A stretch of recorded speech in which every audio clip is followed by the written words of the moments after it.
Steiner filter की condition आप देख सकते हैं। अब इसमें कंप्लीट जो सीवीटी बेल्ट है वो टूटा हुआ पड़ा हुआ है, जो कि आप देख भी सकते हैं। अब ये गाड़ी हमारे पास रिकवरी पे लोड होकर आउट ऑफ सिटी से आई है, क्योंकि उस मैकेनिक ने जब इस गेट को ओपन किया तो उसने कहा कि ये आपका ट्रांसमिशन डैमेज हो चुका है, आपको कम्प्लीटली चेंज करना पड़ेगा। लेकिन कस्टमर हमारे काफ़ी पुराने सब्सक्राइबर थे, वो गाड़ी लेके हमारे पास आ चुके हैं। अब इसको कम्प्लीटली करेंगे रीबिल्ड। अस्सलामुअलैकुम, कैसे हैं सब लोग? खैरियत से हैं? ठीक ठाक हैं? आई होप सब ठीक ठाक और खैरियत से होंगे, सब मज़े में होंगे। तो जी आज का दिन स्टार्ट करते हैं अल्लाह का नाम लेके, और आज की वीडियो आज का टॉपिक स्टार्ट करते हैं।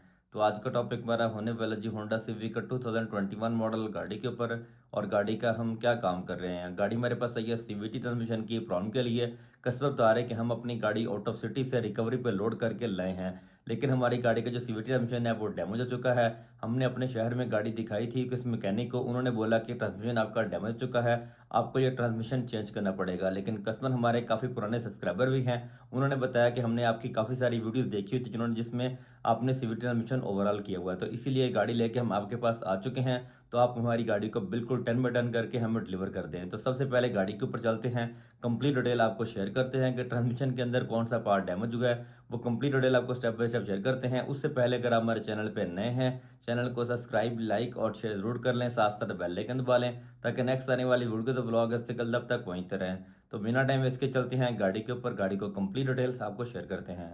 फाइनली हम आ चुके हैं वर्कशॉप आते साथ ही सीवीटी ट्रांसमिशन को हमने ओपन कर लिया। ओपन करने के बाद अब इसकी कंडीशन आप देख सकते हैं। जो सीवीटी बेल्ट है वो कम्प्लीटली 100% डैमेज हो चुकी है, टूट चुकी है।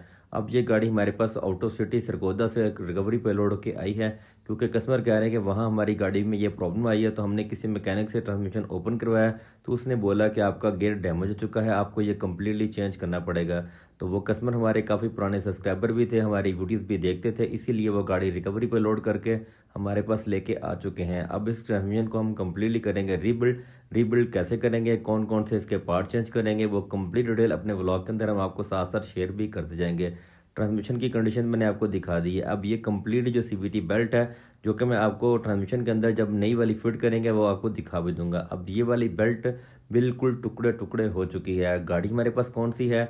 होंडा सिविक 2021 का मॉडल है, और ये गाड़ी अराउंड बोर्ड कस्टमर बता रहे हैं 150 चली हुई है। लेकिन आज तक इन्होंने ना तो इसका सीवीटी ऑयल चेंज किया और ना ही इसके कभी फ़िल्टर चेंज किए हैं। और वहाँ उस मैकेनिक ने गाड़ी का ट्रांसमिशन कैसे ओपन किया है, और उसको ओपन करने के बाद एक्स्ट्रा चीज़ें इतनी सारी खोल दी हैं जिसका कोई हिसाब भी नहीं है। और चीज़ें ओपन करने के बावजूद काफ़ी सारी चीज़ें जो हैं वो इसकी डैमेज भी कर दी हैं, जिसमें सबसे मेन पार्ट जो है, सबसे मेन चीज़ जो है वो गाड़ी का बल्क हेड है, वो भी फ्रंट साइड से डैमेज कर दिया है। क्योंकि हम लोग तो कंपनी के अंदर सस्पेंशन ओपन करते हैं और इंजन और ट्रांसमिशन को कम्प्लीटली बाहर निकाल लेते हैं। इसके साथ साथ इसका जो इंटेक था वो भी ओपन किया हुआ है। और मैं आपको क्या क्या चीज़ें बताऊं कि जो कि बिला वजह में इसकी ओपन कर दी हैं, और काफ़ी सारी चीज़ें इसकी डैमेज भी कर दी हैं।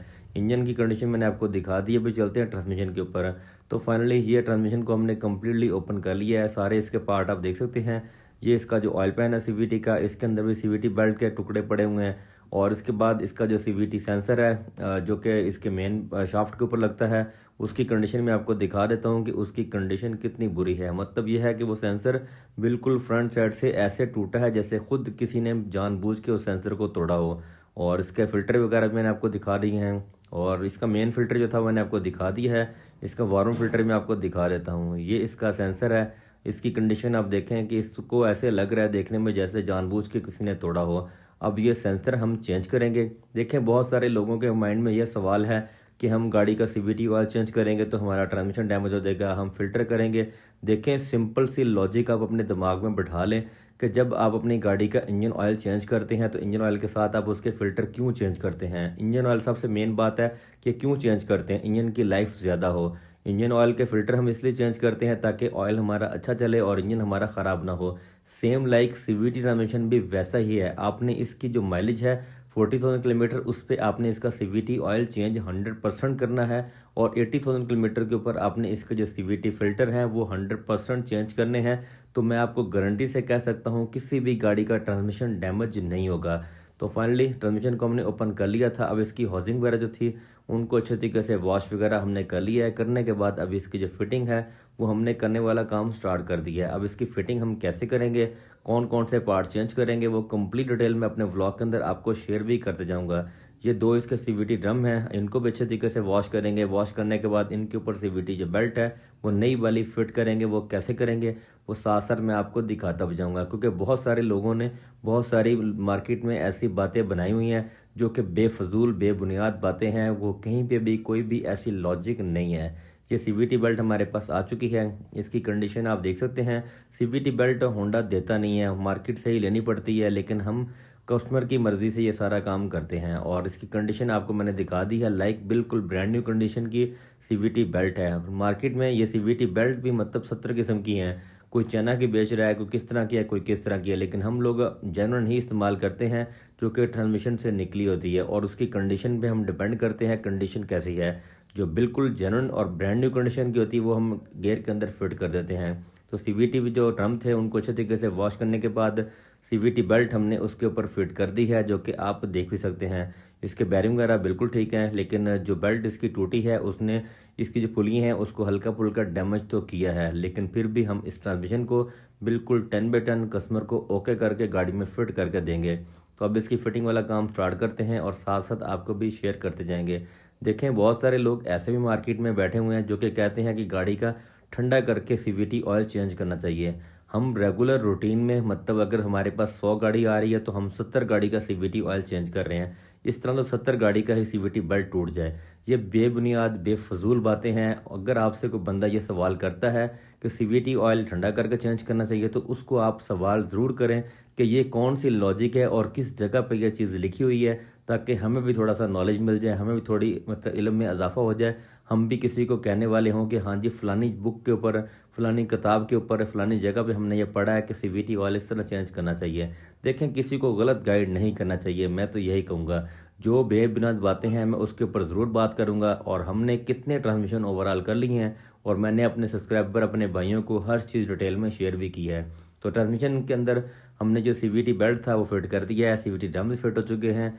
और इस मैनुअल शाफ्ट के ऊपर इसके जो क्लच प्लेट्स वगैरह थी उनको भी फिट करने वाला काम हमने स्टार्ट कर दिया है। इसकी बैक हाउसिंग जहाँ पे सीवीटी बेल्ट और सीवीटी ड्रम लगते हैं उसके ऊपर जितने भी पार्ट हमने ओपन किए थे वो सारे के सारे स्टेप बाय स्टेप हमने फिट कर दिए, जो कि मैंने आपको दिखा भी दिए हैं। अब हमारा ट्रांसमिशन ओवरऑल करने का थोड़ा सा अलग स्टाइल है। हमारी कोशिश होती है कि जब ट्रांसमिशन हम ओवरऑल करके गाड़ी के अंदर फिट करें तो कोई भी थर्ड पार्टी इसको जज ना करे कि ट्रांसमिशन रिपेयर किया हुआ है, क्योंकि मैंने बहुत सारे ऐसे ट्रांसमिशन देखे हैं जो कि मतलब दूर से ही पता चल जाता है कि ट्रांसमिशन रिपेयर्ड है। अब इसकी हाउसिंग फिट करने वाला काम स्टार्ट करते हैं। और जो जेन्युइन ट्रांसमिशन होता है उसके अंदर भी रेड कलर की ही सिलिकॉन लगी होती है और वो भी अच्छी क्वालिटी की है, और वो भी हम सेम लाइक वैसे ही मतलब इसकी सिलिकॉन इस्तेमाल करते हैं ताकि बिल्कुल काम हमारा जेन्युइन तरीके से हो। देखें, कंपनी के अंदर काम करवाने का या काम करने का जस्ट मकसद ये होता है कि काम की क्वालिटी होनी चाहिए और बाद में कस्टमर को फील आए कि उसने काम अच्छा करवाया है। तो बस मतलब ये है कि अगर आपकी भी गाड़ी का अल्लाह ना करे ट्रांसमिशन डैमेज होता है तो आप उसको ईजीली रिपेयर करें, ना कि उसको चेंज करें। बाद में आपको नए नए मसले मसाइल पेश आना शुरू हो जाएं।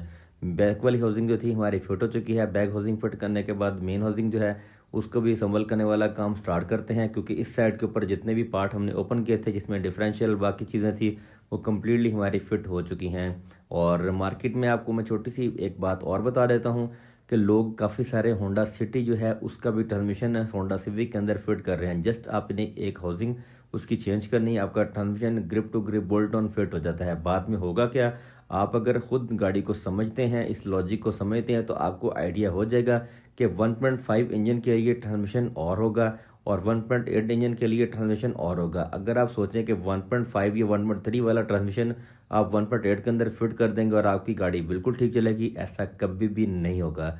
इस साइड की जो हाउसिंग है उसको करते हैं फिट। तो फाइनली मेन हाउसिंग दोनों हमारी फ्रंट एंड बैक फिट हो चुकी हैं। फिट करने के बाद अब हम आ चुके हैं वॉल बॉडी की तरफ। ये वाला इसका सीवीटी फिल्टर आ चुका है। सीवीटी फिल्टर जितने भी पार्ट हैं ये हम ब्रांड न्यू होंडा के जेन्युइन इस्तेमाल करते हैं। बहुत सारे लोग ये भी कहते हैं कि फ़िल्टर आपने जेन्युइन ही लगाने हैं। खुदा का खौफ करें यार, अगर आप ट्रांसमिशन ओवरऑल कर रहे हैं, रीबिल्ड कर रहे हैं, तो आप कम से कम नए पार्ट इस्तेमाल करें ताकि ट्रांसमिशन उसका ठीक चले, ना कि महीने 2 के बाद फिर ट्रांसमिशन डैमेज हो जाए। तो ये फ़िल्टर हमारे पास आ चुका है। अब इसकी फिटिंग करते हैं स्टार्ट। अब इस ट्रांसमिशन के अंदर हमने कौन कौन से पार्ट चेंज किए मैं आपको बता देता हूँ। एक इसका वार्मर फिल्टर हम चेंज करेंगे, एक ये चैनल फिल्टर हम चेंज कर रहे हैं, एक इसका जो सेंसर फ्रंट वाला डैमेज होता है वो हम चेंज करेंगे। उसके बाद दो आपको डब्बे 3.5 लीटर के पैकिंग ऑयल के लेने पड़ेंगे। एक इसकी सील चेंज करते हैं ताकि बाद में किसी किस्म की कोई लीकेज या सीपेज ना हो, और ट्रांसमिशन आपका बिल्कुल 10/10 0 मीटर हो जाता है जैसा कि लाइक जेन्युइन होता है। और जितनी भी इसकी सिलिकॉन वगैरह थी उसकी कंडीशन आप देख सकते हैं प्रॉपर जेन्युइन तरीके से हो चुकी है। अब इसका जो वार्म फिल्टर है उसकी भी फिटिंग स्टार्ट करते हैं। ये वाला आ चुका है वार्म फिल्टर। और जेन्युइन और लोकल की कम से कम पहचान आप रखा करें कि अगला बंदा आपकी गाड़ी के अंदर जेन्युइन पार्ट इस्तेमाल कर रहा है या लोकल कर रहा है, क्योंकि मार्केट में बहुत सारी किस्मों का पार्ट आता है। बाद में आप फिर कहते हैं कि हमने गाड़ी का काम करवाया, हमारा काम ठीक नहीं हुआ। वार्म फिल्टर हमारा लग चुका है। फिल्टर लगाने के बाद इसका जो वार्मर है उसको भी फाइनल टॉर्क करते हैं। टॉर्क करने के बाद कंप्लीटली आपको ट्रांसमिशन का एक दफ़ा चक्कर दिलवाते हैं ताकि आपको पता चले। आप भी देख के मुझे बताएं क्या आपको ये ट्रांसमिशन किसी साइड से लगता है कि हमने इसको रिपेयर किया है, या आपको यही लगेगा ये ट्रांसमिशन बिल्कुल ब्रांड न्यू हम फिट करेंगे। तो फाइनली ट्रांसमिशन हमारा बिल्कुल 100% ओके हो चुका है। इसके अंदर इसका जो टॉर्क कन्वर्टर था उसको भी हमने अच्छे तरीके से वॉश करके लगा दिया है। अब मुझे आप बताएं कि ये वो ट्रांसमिशन है जिसको हमने रीबिल्ड किया है। आप मुझे ये बताएं कि किसी साइड से आपको लगता है, किसी भी हाउसिंग वाली साइड से आपको लगता है कि ट्रांसमिशन के ऊपर हमने सिलिकॉन दोबारा लगाई है या इस ट्रांसमिशन को हमने ओवरऑल किया है। अल्हम्दुलिल्लाह हमारा होंडा के अंदर काम करने का स्टैंडर्ड है और हम इसी स्टैंडर्ड को मेंटेन करते हैं, इसीलिए कस्टमर हमारे पास गाड़ी लेके ऑटो सिटी से भी आ जाते हैं। तो ट्रांसमिशन हमारा बिल्कुल ओके हो चुका है। आज की वीडियो हमारी यहीं तक थी। नेक्स्ट वीडियो के अंदर इसको इंजन को कंप्लीट करेंगे। अस्सलामुअलैकुम। तो गाड़ी का ट्रांसमिशन डायग्नोस करने वाला जो काम था सारे का सारा हमने कंप्लीट किया। ट्रांसमिशन उस मैकेनिक ने गाड़ी में से ओपन किया हुआ था, ओपन करके उसको चेक किया कि उसका जो सीवीटी बेल्ट था वो टूटा हुआ था। तो कस्टमर ने वैसे ही ओपन हुई गाड़ी रिकवरी पे लोड करके हमारे पास लेके आ चुके हैं। तो उस बंदे ने जैसे इंजन ओपन किया गाड़ी में से, इंजन तो उसने गाड़ी में से जो ट्रांसमिशन था ओपन कर लिया, लेकिन मजीद उस गाड़ी की काफ़ी सारी चीज़ें डैमेज कर दी हैं। हम कंप्लीटली इंजन और ट्रांसमिशन गाड़ी में से बाहर निकाल लेते ताकि कोई भी पार्ट गाड़ी का डैमेज ना हो। ट्रांसमिशन के अंदर उसकी जो सीवीटी बेल्ट थी वो बिल्कुल टूट चुकी थी, उसके साथ साथ उसका जो सेंसर था वो भी डैमेज हो चुका था। तो ट्रांसमिशन को ओवरऑल करने वाला जो काम था वो आज की वीडियो के अंदर हमने स्टार्ट कर दिया है। ओवरऑल करने में हमने कौन कौन से पार्ट चेंज किए हैं वो कंप्लीट डिटेल मैंने अपने ब्लॉग के अंदर आपको शेयर कर दी है। आज की वीडियो हमारी यहीं तक थी। नेक्स्ट वीडियो के अंदर इस गाड़ी को कंप्लीटली करेंगे सेट। सेट करने के बाद गाड़ी को टेस्ट करके टोटल कॉस्ट वगैरह आपको बता देंगे कि इस ट्रांसमिशन के ऊपर कितनी कॉस्ट आई है। Thank you. अल्लाह हाफिज़।